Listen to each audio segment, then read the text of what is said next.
तो आइए सुनते हैं फणीश्वर नाथ रेणु की कहानी लफड़ा। उस बार यूनिट के प्रोडक्शन मैनेजर ने मेरे ठहरने की व्यवस्था दी डायना गेस्ट हाउस में की थी। इसके पहले मुझे खार स्टेशन के पास होटल सदाबहार में टिकाया जाता था, इसलिए नई जगह के बारे में तरह तरह के सवाल मुंह से अनायास निकलते गए और ऑफिस बॉय गर्दन हिलाकर सभी सवालों के जवाब में हाँ जी कहता गया। बोला, साहब डायना गेस्ट हाउस में भी इंडस्ट्री का लोग सब रहता है, एक गोवानीज लेडी का है। गोवानीज लेडी याद आई। होटल सदाबहार में रहते समय इस गेस्ट हाउस के किस्से सुना करता था।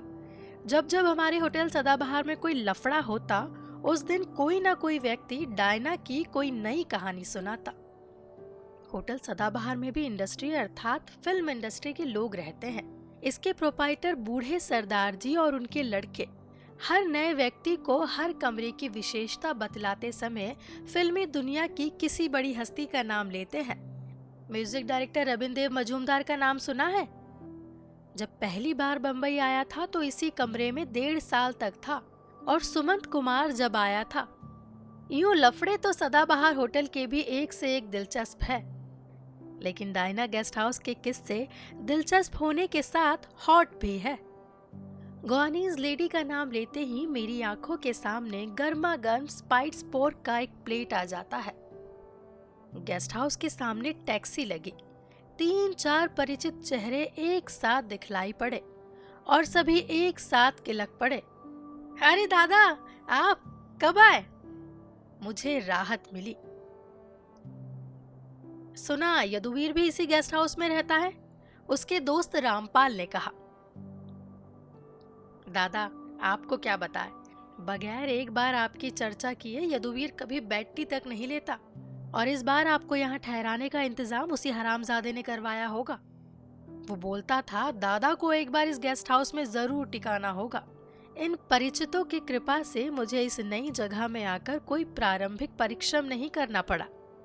सचमुच गेस्ट की तरह बैठा रहा। रामपाल दौड़ कर गया और 2-3 मूर्त को साथ ले आया। कमरे की सफाई से लेकर बाथरूम की धुलाई तुरंत हो गई। रामपाल ने हर मूर्त का परिचय दिया। दादा, ये गफूर, ये रामदास और ये दासगुप्ता है। हाँ, बंगाली दासगुप्ता। ये सभी आपके बंदे हैं। सभी साले चाइल्ड हीरो बनने के लिए घर से भागे थे, और अब दादा, अब आप आ गए हैं। कसम खुदा की आपको रोज एक नया प्लॉट मिलेगा यहाँ। अभी तो आप हमारी मैडम से मिले ही नहीं हैं। बाहर एक तीखी और पतली आवाज गूंज उठी। रामपाल ने दांतों से जीभ काटते हुए कहा, आ गई चुड़ैल। नीले रंग के स्कर्ट में एक नाटी, काली और मोटी महिला दरवाजे पर प्रकट हुई और अचरज से मुझे देखने लगी। फिर रामपाल पर बरस पड़ी। तुम इधर में कहाँ? नया गेस्ट के पास हमारा चुगली खाने आया है? इडियट, ठहरो, आज तुमको निकालेगा। अब भी निकालेगा तुमको। रामपाल ने आज्ञाकारी पुत्र की तरह मुख मुद्रा बनाकर कहा। मैडम, क्या बोलता है आप? हम अभी पेट भर बेदे की भुर्जी और बटाटा फ्राई खाया है। तुम्हारी चुगली किस पेट में खाएगा? पूछ लो दादा को, इस गेस्ट हाउस में कौन लाया? मैडम, हम तुम्हारा भला छोड़कर कभी बुरा नहीं किया, और तुम? मैडम तुरंत खुश हो गई, बोली, अरे नहीं बेटा, तुमको हम खूब पहचानता है। बोलो, तुम्हारा ये नया गेस्ट, ये दादा किधर से आया है? रामपाल ने जवाब दिया, आप है हमारी दादा, स्टोरी और डायलॉग लिखते हैं। खुदा कसम, ए फर्स्ट क्लास जेंटलमैन। रखो तुम्हारा खुदा कसम। अरे जब आता है तो सभी फर्स्ट क्लास जेंटलमैन होता है। मैडम बोली, मगर तुम लोग सबको बिगाड़ कर छुट्टी कर देता है, एकदम 3rd क्लास कर देता है। इस बार रामपाल के तेवर बदल गए। Madam please be serious. दादा तुम्हारे इस रिचर्ड गेस्ट हाउस में आ गए हैं तो इसका मतलब ये नहीं कि। अरे बेटा, गाली काहे को बकता है? हम तो लव में बोला और तुम बूम मारने लगा। मैडम अब खुशामद के सुर में बोलने लगी। दादा, आपका ये Rampal, he is a child, लड़का है एकदम। बाहर फूटी हुई आवाज में किसी ने पुकारा, मैडम। मैडम ने सिर पकड़कर कहा, ये कुत्ते का बच्चा इधर में किधर से काहू को आ गया? जरूर ड्रंक किया है। मैडम बाहर चली गई। मुझे मुस्कुराते हुए देखकर रामपाल उत्साहित हुआ। दादा, आप आ गए? कसम खुदा की आप खुश होकर लौटिएगा इस बार बम्बई से। ठहरिए, मैं यदुवीर को फोन करता हूँ। साला आजकल वेरी बिजी हीरो के साथ लगा हुआ है। मैंने पूछा, और तुम? अपन तो वही हैप्पी वैली साहब का साथ है। दर्द का दरिया में फर्स्ट असिस्टेंट लगा हुआ हूँ। अभी आया दादा। आप तब तक नहा धो लीजिए, बाथरूम में जाइएगा तो कमरा बंद कर लीजिएगा। रामपाल चला गया। मैं नहाने की तैयारी में लग गया। कंधे पर लुंगी, तौलिया और हाथ में साबुनदानी लेकर दरवाजा बंद करने जा रहा था कि मैडम आई। दादा एक्सक्यूज मी, डिस्टर्ब किया आपको, लेकिन वो इधर उधर देखकर मेरे करीब चली आई। फिर धीरे से बोली, ये रामपाल तुमको कितने दिन से जानता है? बस 2 साल से। ये लड़का अच्छा है, मगर मैं कहती हूँ थोड़ा केयरफुल रहना। यहाँ किसी का भरोसा नहीं। Don't believe anybody. तुमको फुर्सत में बतलाएगा। They are very dirty. अच्छा दादा, तुम ड्रिंक तो नहीं करता? हाँ, खबरदार। बाहर किसी ने पुकारा, मैडम। मैडम ने मुंह बनाकर कहा, इधर सभी शैतान है, मगर मैं भी शैतान का खाला है। मेरे पास कोई लफड़ा नहीं। अब भी गड़बड़ किया, अब भी गेट आउट किया। तुम इनकी बात में नहीं आना, सब डेंजरस है। फुर्सत में तुमको सब बतलाएगा। बाहर यदुवीर का ठहाका सुनाई पड़ा। मैडम बोली, ये आया दूसरा शैतान का बच्चा। वो रामपाल है ना, फिर भी अच्छा है, लेकिन ये यदुवीर, तुम जानता है उसको? कब से? ओ, बहुत गंदा। क्यों मदर, दादा से पुराना रिश्ता है क्या? यदुवीर के ठहाके से कमरा हिलने लगा। मैडम बोली, देख यदुवीर, हमेशा मस्करी ठीक नहीं। तुम इस तरह पागल का माफिक हंसता क्यों है? मदर। फिर मदर बोलता है? मदर नहीं तो क्या बोलेगा? Grand mother. अब भी निकालेगा तेरे को, अब भी निकालेगा। किसको? तुमको। देखता हूँ कौन किसको निकालता है। हम निकालेगा, हम। 5 महीने का रेंट बाकी पड़ा है, ऊपर से वीकली 10-15 कर्जा खाता है रेगुलरली। लाज नहीं। काहे की लाज? तुम दिन में भी ड्रिंक करने लगा। ड्रिंक किया तो किसी के मरे हुए खसम का क्या? अब भी निकल जाओ। नहीं निकलेगा। नहीं, नहीं निकलता। नहीं, नहीं, नहीं, नहीं। My God. मैडम सिर पीट पीट कर रोने लगी, पैर पटक पटक कर नाचती, ना जाने किस भाषा में क्या क्या बोलने लगी। मैंने अवाक और अप्रसन्न होकर यदुवीर की ओर देखा। यदुवीर अप्रतिभ नहीं हुआ। उसने आंखें मटका कर मुझे संकेत किया, मजा देखिए ना। मैडम कमरे से बाहर चली गई तो यदुवीर फिर ठठाकर हंस पड़ा। मैंने कहा, ये कहाँ आ गया मैं? दादा, आपको यहाँ ठहराने की व्यवस्था मैंने ही करवाई है, 1 सप्ताह ही रहकर देख लीजिए। रामपाल हंसता हुआ आया। चूतिए, देखना मैडम आज तुमको निकाल कर ही पानी पिएगी। कह रही है नया गेस्ट के सामने हमारा इंसल्ट किया, हमारे मरे हुए खसम का नाम लिया। रो रही है ऑफिस का दरवाजा बंद करके। मारो साली कुतिया को। यदुवीर ने बिछावन पर लुढ़कते हुए कहा, और बतलाइए दादा। बांद्रा के दी डायना गेस्ट हाउस की मालकिन अधपगली ग्वानीज मोटी मेम को बांद्रा से खार तक का बच्चा बच्चा जानता है। राह चलते बड़बड़ाती रहती है, तंदूरी चिकन कहने से बेहद चिढ़ती है।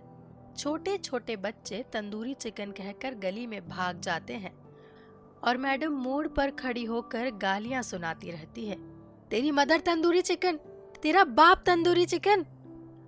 उसी शाम को यदुवीर ने नया तमाशा दिखाया।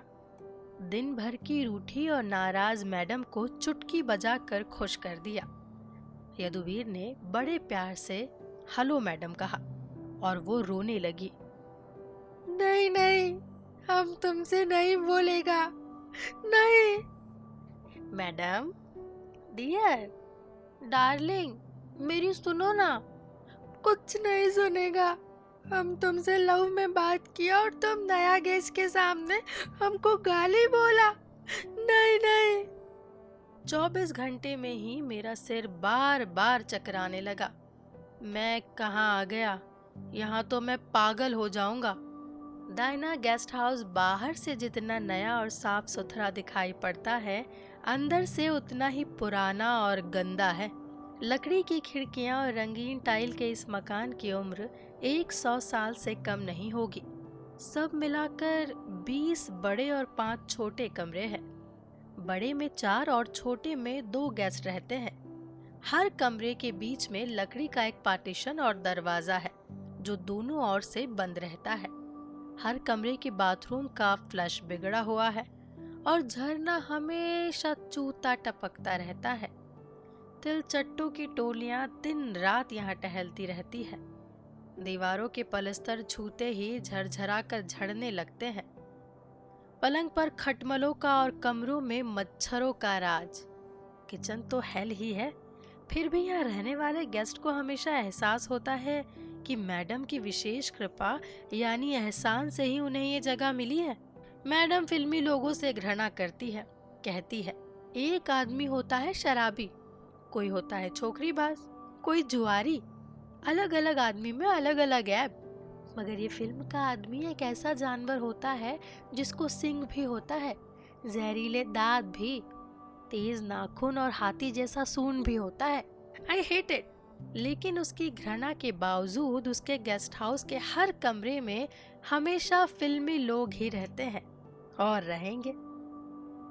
मैडम रोज शराब के खिलाफ हर गेस्ट के कमरे में जाकर भाषण और चेतावनी देती है। No wine and no women, दारू भी नहीं, छोकरी भी नहीं। और रोज शराब भी आती है और लड़कियां भी। खुद मैडम शराब पीती है और उसके लिए एक अधेड़ आदमी हर शनिवार को आता है, जिसको ऑफिस वाले कमरे में बंद करके मैडम खुद छोकरी हो जाती है और ये बात सभी जानते हैं। उस रात रामपाल और यदुवीर दोनों रेस में हार कर लौटे थे, इसलिए टैक्सी से उतरकर सीधे मैडम के पास हाजिर हुए। रामपाल ने गिड़गिड़ाते हुए कहा, मैडम हमारी जान आज तुम्हारे हाथ। बाहर टैक्सी में छोकरी का मवाली बैठा हुआ है, प्लीज मैडम। छोकरी लेकर आया है? नहीं मैडम। कान पकड़ते हुए रामपाल ने कहा, ऐसा काम हम नहीं करेगा। तब उधर ही खलास करके आया। मैं समझा कि यदुवीर साले के पास पैसा और यदुवीर समझा कि रामपाल साले के पास पैसा होगा। एक ही छोकरी था या 2? मैडम ने दिलचस्पी के साथ पूछा। नहीं मैडम, एक ही। मवाली टैक्सी में बैठा है, हमारी जान ले लेगा, खुदा की कसम। और तुम? मैडम ने यदुवीर की ओर मुड़कर कहा, तुम क्यों चुप हो, बोलता क्यों नहीं? ये उधर में छोकरी के साथ ऐश करके आया है, इधर में अब बाहर जाकर मवाली के जूते खाओ ना। ठीक है, यदुवीर बोला। तुम यहाँ लाने ही नहीं देती मैडम। हम तुमको कब मना किया? बोलो, मना किया कभी? कसम खाकर बोलो, तुमको कभी बोला? बाहर टैक्सी का कर्कश हॉर्न बजा। रामपाल हाथ जोड़कर गिड़गिड़ाया, मैडम प्लीज। कितना मांगता है? 200। मैडम चीख पड़ी, 200?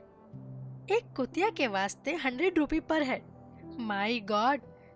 तुम दोनों का जवाब नहीं। कैसी थी छोकरी? पहले मेहरबानी करके रुपया दो, फिर सब कुछ बताऊंगा, सब कुछ।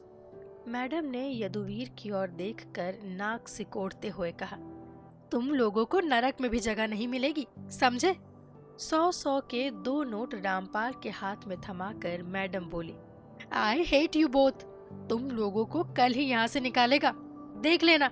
Get out. सुना रामपाल और यदुवीर ने ऐसा नाटक बहुत बार किया है और हर बार मैडम ने इसी तरह की धमकियों के साथ कर्ज दिए हैं।